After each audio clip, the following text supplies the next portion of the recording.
Hello and welcome to another anime lore and theory video. I'm Shergok, your host, and today we are going to take a closer look at which people from Mushoku Tensei Ainz Ooal Gown could defeat and how hard it would be for him. But before we're going to take a closer look at any of this, let me quickly thank my Patreons for supporting this channel, as well as say thanks to all users of the YouTube thanks function for making one-time donations. And with that said, let's get to the topic at hand. Ainz Ooal Gown, the undead overlord of Nazarick, is a powerful caster who, with the help of death magic, mighty spells, the ability to fight as a competent warrior, and his capacity to summon powerful undead, poses a deadly threat to many fantasy characters across many animes. So the question arises, who in the world of Mushoku Tensei could pose a threat to him? Let's start with Rudy, and I will make it relatively brief since I've already made a full video about him. While Rudy, if he could catch Ainz by surprise, could inflict enormous damage with his nuclear fireballs or meteor attacks, Ainz could counter him directly with Grasp Hard. If Rudy is too powerful for that, Ainz's next best option would be to use an area of effect spell like Sharknado, Hold of Rip, or Fallen Down, which would turn Rudy's current location into a crater or just pierce him. Summoning masses of undead would also help. Guerrilla tactics, where Ainz attacks Rudy, fights briefly, and then retreats, so that Rudy collapses from exhaustion after a week or two, would also work, since Rudy needs to sleep, eat and drink. And of course, the goal of all life is death, and his world items could also defeat Rudy quite easily. Additionally, Ainz can fight as a warrior, and could thus handle Rudy in close combat. Next is Laplace, the demon god, who has a similar amount of mana as Ainz Ooal Gown, and his body is almost indestructible, even if he cannot use battle aura, so Ainz would engage in a magical duel to reduce Laplace's mana to 0, and then defeat him in close combat. Ainz would even know when Laplace has no more mana left, since his green hair would turn white, as it so happened with Sylphie. Alternatively, Ainz could use Grasp Hard, enhanced with the goal of all life is death, to defeat him, or better yet, true death, as this would prevent Laplace's resurrection technique from taking effect. During the battle, Ainz needs to ensure he remains able to act, and he needs to manage his mana, since Laplace might have even a bit more mana than him. So he should therefore use Doomlords to constantly pressure Laplace and Death Knights to soak up damage. Still, it may be that Ainz will need his world item or some cash shop items against Laplace. Because as mentioned, Laplace is enormously powerful, and the fight would be a close one, similar to the one with Shaltier. But he would be essentially in Shaltier's position. And now we come to Paul, Sylphie, Roxy and Ares, and I think they are too weak to withstand Ainz's death magic and would thus die within seconds. Ainz can also sneak up upon them with the help of Perfect Unknowable to ensure he has the first strike.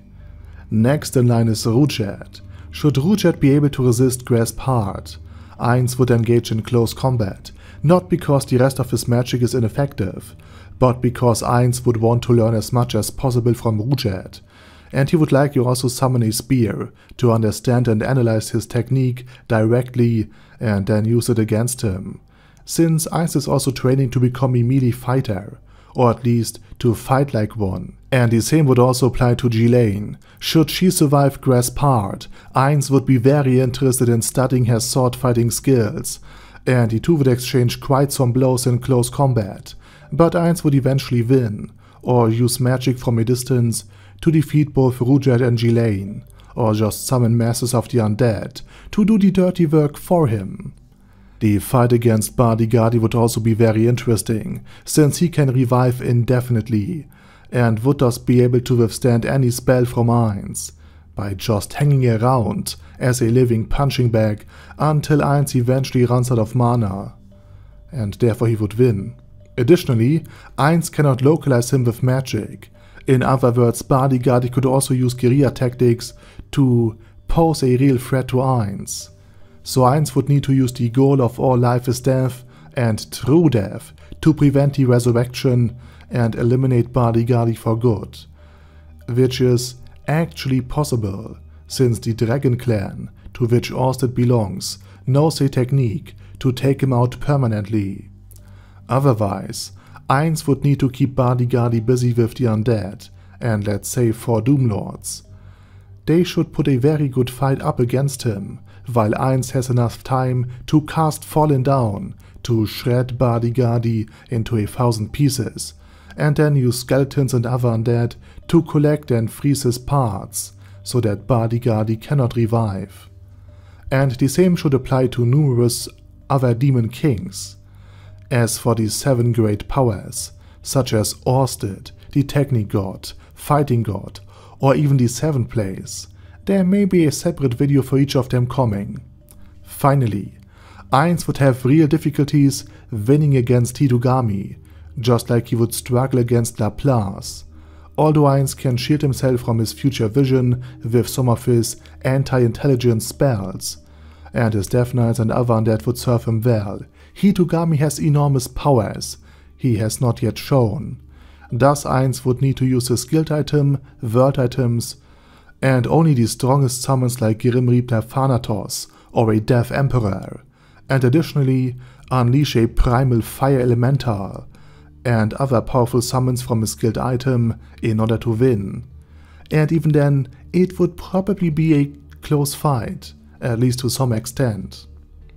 Okay, so that's my view on Ainz Ooal Gown versus essentially all of Mushoku Tensei, and now it's your turn. What is your opinion on the topic and the video? Let me know it down in the comment section. And while you're typing, I say thank you very much for watching, and special thanks to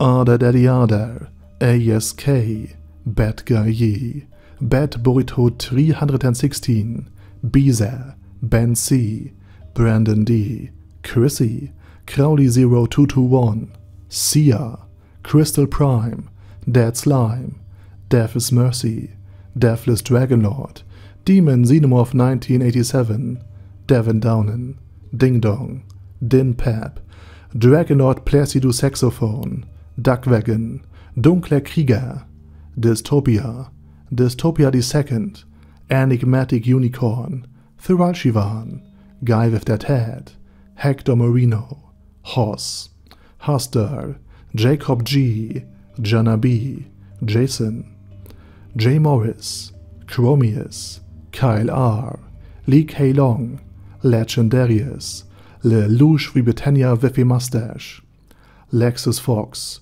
Lord Nishikian Rai, Lord Touch Me, Loverazor, Mervek, Mr. Shoes, Mr. Tweaker, Michael R, Michael Y, Nope, Oh Hell No, Normal Toad, Okill, Overlord General Gasper, Paddy Pantum, Personage, Primus 11, Rhinomere, Cune Caracos P, Shergox's Daddy, Shadow Lightning Wolf, Shrine Keeper, Sir Axolotl, Super Tier Magic Batista Bomb, Supreme Cheese, Staris, Ted, Texas Deer, The Orc Warboss, Rock Ed Smasher, T.E. Wang, Vash Hawkeye, Vegito 27, Venture Fanatic, Wilhelm, Zenukai, and Zonegon. Thanks guys.